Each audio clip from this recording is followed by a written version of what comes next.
कोपरीतील श्री अंबेमा चैत्र नवरात्र उत्सवाच्या 7व्या दिवशी अत्यंत भक्तिमय आणि प्रसन्न अशा वातावरणामध्ये पारंपरिक मंगळागौरीचा खेळ संपन्न झाला। तर रास गरब्याचा देखील महिलांनी जल्लोषामध्ये आनंद घेतला। शेकडो गरबाप्रेमी महिलांनी येथे उपस्थित राहून या कार्यक्रमाचा आनंद घेतला। रात्री उशिरा माहिती व तंत्रज्ञान मंत्री आशिष शेलार यांनी नवरात्र उत्सवाला उपस्थित राहून देवीचं दर्शन घेतलं। यावेळी खासदार डॉक्टर श्रीकांत शिंदे, शिवसेना सचिव संजय मोरे, भाजप जिल्हाध्यक्ष संजय वागुले, माजी महापौर मीनाक्षी शिंदे, मुख्य प्रवक्ते राहुल लोंढे, प्रकाश कोटवानी इत्यादींसह अनेक पदाधिकारी येथे उपस्थित होते। महायज्ञाच्या 7व्या दिवशी उपमुख्यमंत्री एकनाथ शिंदे यांच्या पत्नी लता शिंदे यांनी सांज आरती केली। देवीच्या उत्सवात महाराष्ट्राची सांस्कृतिक परंपरा असलेला मंगळागौर कार्यक्रम देखील येथे सादर करण्यात आला। तर उत्सवाच्या 9व्या दिवशी या ठिकाणी उपमुख्यमंत्री यांच्या मिसेस लता शिंदे यांनी या ठिकाणी उपस्थित राहून भाविकांना महाप्रसादाचं वाटप केलं। तसेच उपमुख्यमंत्री एकनाथ शिंदे यांची देखील येथे उपस्थिती लाभली।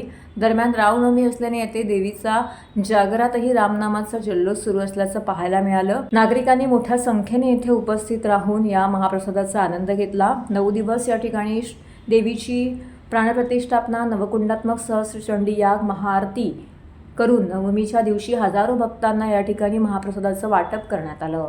उभयंतांनी 108 प्रदक्षिणा घालून श्री अंबामाची आराधना केली। या प्रसंगी खासदार डॉक्टर श्रीकांत शिंदे, उपमुख्यमंत्र्यांचे वडील संभाजी शिंदे, शिवसेना सचिव संजय मोरे, जयप्रकाश कोटवानी इत्यादींसह अनेक मान्यवर येथे उपस्थित होते।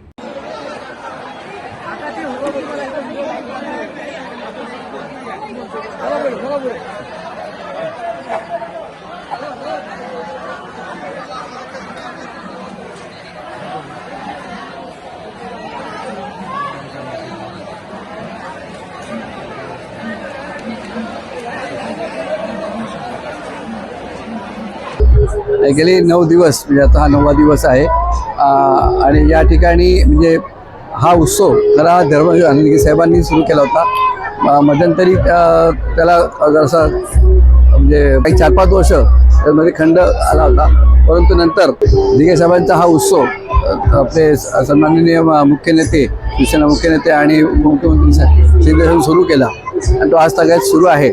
आणि प्रत्येक वर्ष म्हणजे म्हणतो आपण की प्रत्येक वर्षी म्हणजे जो लोकांचा उत्साह आहे आणि भक्तगणांचा जो एक रीग आहे ती वाढतच चाललेली आहे। आणि त्याचं नियोजन करताना जशी हे होतं आहे कारण जागेच्या अभावी, परंतु जो लोकांचा प्रतिसाद आणि लोकांचं म्हणजे एकंदरीत जी काही उत्साह आहे तर त्यामुळे नियोजन करताना आम्हाला बिलकुल म्हणजे आम्हाला अडचण येत नाही। आणि आज रामनवमीच्या निमित्ताने जसं तर आपला दोन्ही वेळेस प्रसाद असतोच, परंतु आज रामनवमीच्या निमित्ताने आज महाप्रसादाचं मला आयोजन केलेलं आहे आणि आज पूर्णाहुतीचा कार्यक्रम होईल आणि उद्या विसर्जन मिरवणूक आहे। तर आपल्या माध्यमातून सर्व आपल्या देवीच्या भक्तांना आम्ही उद्याच्या मिरवणुकीस सहभागी होण्याचं आपल्याला निमंत्रण देतो आणि त्याचबरोबर आज रामनवमीच्या सर्व देवी भक्तांना आणि राम भक्तांना शुभेच्छा। धन्यवाद।